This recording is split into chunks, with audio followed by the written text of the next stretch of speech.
तो जय हिंद साथियों, नमस्कार। आशा करते हैं कि आप लोग अच्छे होंगे, स्वस्थ होंगे, मस्त होंगे। साथियों, आज के सेशन में हम एसएसजेडी एग्जाम के लिए जीएस के प्रैक्टिस सेट नंबर 20 को देखने वाले हैं। और ये कोई फालतू के प्रैक्टिस सेट उठाकर लेकर नहीं चले हैं, बल्कि जो प्रैक्टिस सेट है वो आपके एसएसजेडी एग्जाम के प्रीवियस ईयर क्वेश्चन पेपर है, जिसका एग्जाम 22 फरवरी 2024 को शिफ्ट 1 में हुआ है। उसी के क्वेश्चन को इस वीडियो में देखने वाले हैं। तो अगर आप भी एसएसजेडी की तैयारी कर रहे हैं और आपका भी टारगेट एसएसजेडी कांस्टेबल एग्जाम 2025 है, तो आपके लिए बेहद जरूरी है साथियों कि आप एसएसजेडी के प्रीवियस ईयर क्वेश्चन पेपर का सेट लगाएं और उसका एनालिसिस करें। क्योंकि दोस्त, जब तक आप प्रीवियस क्वेश्चन को नहीं देखेंगे, उसका एनालिसिस नहीं करेंगे, तब तक इस बात का अंदाजा नहीं लगा पाएंगे कि आपके एसएसजेडी एग्जाम में किस प्रकार के क्वेश्चन पूछे जा रहे हैं और कहां से क्वेश्चन बोर्ड उठा रहा है। तो आइए डेली हमारे साथ जितने भी आपके एसएसजेडी एग्जाम हो चुके हैं उसके क्वेश्चनों को हम करवा रहे हैं एनालिसिस, और आपको बता रहे हैं कि हाँ, यहां से क्वेश्चन बोर्ड पूछ रहा है और उसी के अकॉर्डिंग आपको तैयारी करना है। तब जाकर आप कम समय में अच्छा तैयारी कर पाइएगा और अच्छा स्कोर कर पाइएगा। तो चलिए देखते हैं आज के क्वेश्चनों को। तो चलिए देखते हैं क्वेश्चन नंबर 1 से। तो क्वेश्चन नंबर पहला में दिया है दोस्तों, भारतीय संविधान में उल्लिखित मौलिक कर्तव्यों में से किसका उल्लंघन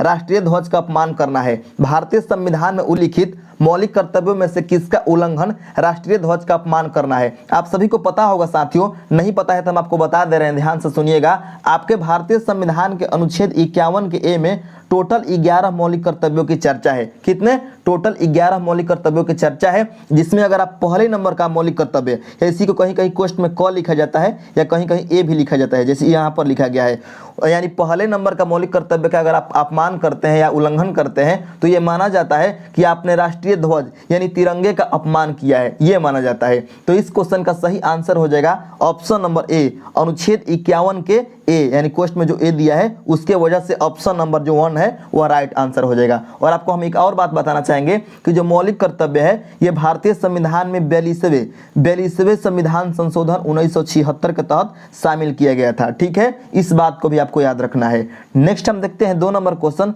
और 2 नंबर क्वेश्चन में दिया है साथियों, अगस्त 2023 में महाराष्ट्र सरकार द्वारा स्थापित पहले उद्योग रत्न पुरस्कार से किसे सम्मानित किया गया है। महाराष्ट्र में जो है महाराष्ट्र सरकार द्वारा स्थापित पहले उद्योग रत्न पुरस्कार से किसे सम्मानित किया गया है 2023 में। तो आपका राइट आंसर हो जाएगा रतन टाटा को, जिनका हाल ही में निधन हो गया। आप सभी को हम बताना चाहेंगे कि रतन टाटा का हाल ही में निधन हो गया है। कब हुआ है ये निधन? 9 अक्टूबर 2024 को। ठीक है, 9 अक्टूबर 2024 को हुआ है, और इनका जन्म हुआ था वर्ष 1937 में। जो रतन टाटा है इनका जन्म हुआ है वर्ष 1937 में और मृत्यु हुआ है 9 अक्टूबर 2024 में। ठीक है, इस बात को भी याद रखिएगा।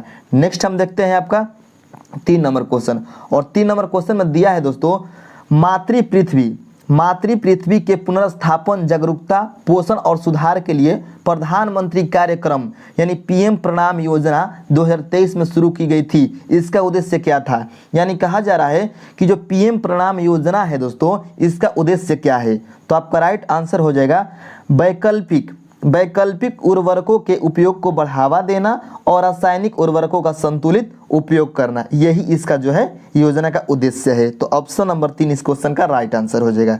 नेक्स्ट हम देखते हैं 4 नंबर क्वेश्चन, किस नदी के अब सूखे मार्ग के किनारे प्राचीन हड़प्पा शहर बन गया था। ठीक है, किस नदी के अब सूखे मार्ग के किनारे प्राचीन हड़प्पा शहर बन गया था। तो आपका राइट आंसर हो जाएगा रावी नदी के तट पर जो है हड़प्पा शहर बनाया गया था। ठीक है, और आपको हम बताना चाहेंगे कि जो हड़प्पा है, ये हड़प्पा शहर एक सिंधु घाटी सभ्यता का बहुत ही प्राचीन स्थल है और बहुत ही प्रमुख स्थल है। ठीक है, और सबसे पहले इसी स्थल का खोज किया गया था, हड़प्पा का, इसीलिए उस सभ्यता को हड़प्पा सभ्यता भी कहा जाता है। इस बात को भी आपको याद रखना है। नेक्स्ट हम देखते हैं 5 नंबर क्वेश्चन। 5 नंबर क्वेश्चन में दिया है साथियों, किसी विशेष समूह में रहने वाले सभी पुरुषों, महिलाओं और बच्चों, जैसे यानी समूह आवास में रहने वालों सहित के लिए गणना की गई औसत आय को किस शब्द से दर्शाया जाता है। ठीक है, क्वेश्चन एक बार और रिपीट कर रहे हैं हम, किसी विशेष समूह में रहने वाले सभी पुरुषों, महिलाओं और बच्चों के लिए गणना की गई औसत आय को किस शब्द से दर्शाया जाता है। तो आपका राइट आंसर हो जाएगा प्रति व्यक्ति आय से दर्शाया जाता है। ठीक है, प्रति व्यक्ति आय, यानी ऑप्शन नंबर 1 राइट आंसर हो जाएगा। नेक्स्ट आपका 6 नंबर क्वेश्चन, कथक नृत्य को किसके संयोजन के रूप में जाना जाता है? तो आपका राइट आंसर हो जाएगा संगीत, नृत्य और कथा। यानी जब कथक नृत्य होता है उसमें संगीत भी चलता है, नृत्य भी होता है और साथ साथ में कोई कथा भी दर्शाया जाता है। ठीक है, तो ऑप्शन नंबर 4 इस क्वेश्चन का राइट आंसर हो गया। नेक्स्ट है आपका 7 नंबर क्वेश्चन, पंडित रविशंकर किस वाद्य यंत्र को बजाते थे? पंडित रविशंकर किस वाद्य यंत्र को बजाते थे? तो आपका राइट आंसर हो जाएगा सितार। सितार वादक थे पंडित रविशंकर। ठीक है, नेक्स्ट है आपका 8 नंबर क्वेश्चन।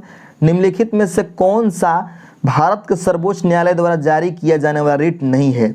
ठीक है, निम्नलिखित में से कौन सा भारत के सर्वोच्च न्यायालय द्वारा जारी किया जाने वाला रिट नहीं है? तो आपका राइट आंसर हो जाएगा यहाँ पर जस सोली।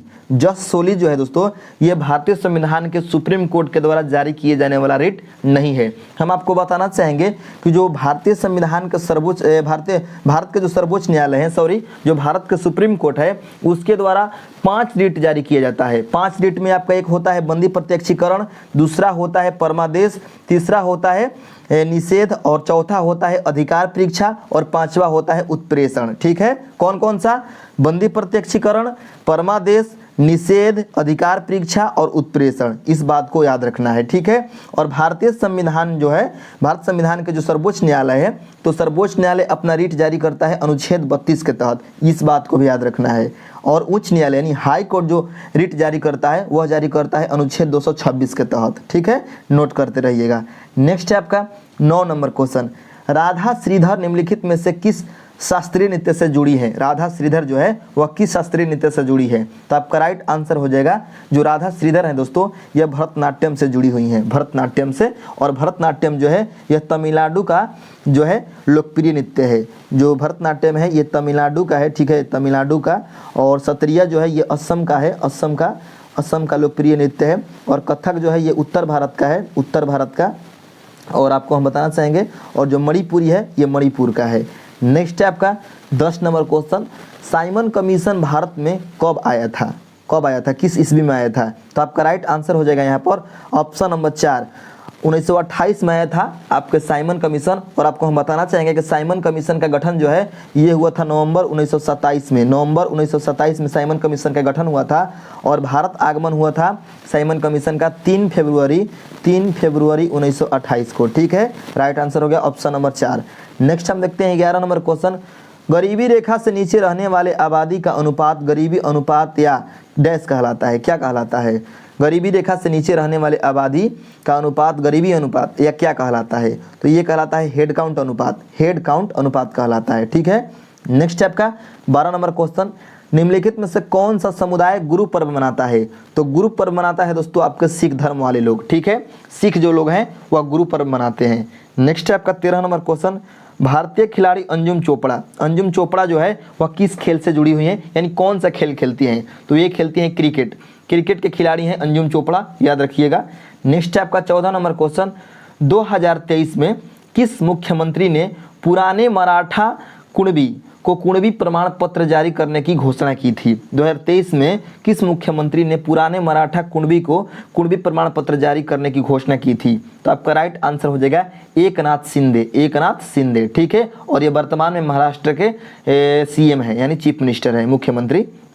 नेक्स्ट है आपका 15 नंबर क्वेश्चन है। 15 नंबर क्वेश्चन में दिया है साथियों कि 2023 में फीफा अंडर 17 विश्व कप की मेजबानी किस देश ने की थी? तो आपका राइट आंसर हो जाएगा यहाँ पर, आपका राइट आंसर हो जाएगा इंडोनेशिया। इंडोनेशिया ने की थी फीफा अंडर 17 की विश्व कप की मेजबानी 2023 में। नेक्स्ट है आपका 16 नंबर क्वेश्चन। 16 नंबर क्वेश्चन में दिया है साथियों, रुक्मिणी देवी को डैश के सबसे प्रतिष्ठित कलाकारों में से एक माना जाता है, यानी किस नृत्य के? तो आपका राइट आंसर हो जाएगा भरतनाट्यम। भरतनाट्यम के ये प्रतिष्ठित कलाकार हैं, यानी रुक्मिणी देवी जो है ये भरतनाट्यम नृत्य करती थी, याद रखिएगा। नेक्स्ट है आपका 17 नंबर क्वेश्चन। निम्नलिखित में से कौन एक कृषि वैज्ञानिक है जिसने भारत में हरित क्रांति में महत्वपूर्ण भूमिका निभाई? तो आपका राइट आंसर हो जाएगा मुंकबू संपाशिवन स्वामीनाथन, यानी इन्हीं को शॉर्ट में MS स्वामीनाथन भी कहा जाता है। और ये भारत में हरित क्रांति के जनक माने जाते हैं MS स्वामीनाथन। ठीक है, नेक्स्ट हम देखते हैं 18 नंबर क्वेश्चन। गैस को सीधे ठोस में परिवर्तित होना बिना द्रव में बदले क्या कहलाता है? तो वह कहलाता है निक्षेपण। निक्षेपण कहलाता है, यानी जब गैस डायरेक्ट ठोस बन जाएगा तो उसको निक्षेपण कहा जाता है। नेक्स्ट है आपका 19 नंबर क्वेश्चन। एक फुटबॉल मैच 2 टीमों द्वारा खेला जाता है जिनमें प्रत्येक में अधिकतम डैश होते हैं। क्या होते हैं? तो मतलब प्रत्येक में 11 खिलाड़ी होते हैं, प्रत्येक में 11 खिलाड़ी होते हैं अधिकतम फुटबॉल मैच में, और क्रिकेट में भी 11 होते हैं। 20 नंबर क्वेश्चन में दिया है कि 2011 की जनगणना के अनुसार निम्नलिखित में से किस राज्य में लिंगानुपात सबसे कम है? तो आपका राइट आंसर हो जाएगा यहाँ पर 20 नंबर क्वेश्चन का ऑप्शन नंबर हो जाएगा 4। राजस्थान में जो है लिंगानुपात सबसे कम है 2011 की जनगणना के अनुसार। ऑप्शन के अकॉर्डिंग जाइएगा तब, नहीं तो अगर बिना ऑप्शन के जाइएगा, अगर पूछेगा कि भारत में सबसे कम लिंगानुपात कौन है, किसका है, तो वह है आपके हरियाणा राज्य का, हरियाणा राज्य का। ठीक है, याद रखिएगा। तो ये 20 क्वेश्चन आपके आए हुए थे 22 फरवरी 2024 को शिफ्ट 1 में, उसी का क्वेश्चन हमने यहाँ पर किया है। तो कितना सही हो पाया है जरूर बताइएगा आप कमेंट में। मिलते हैं नेक्स्ट वीडियो, तक के लिए धन्यवाद।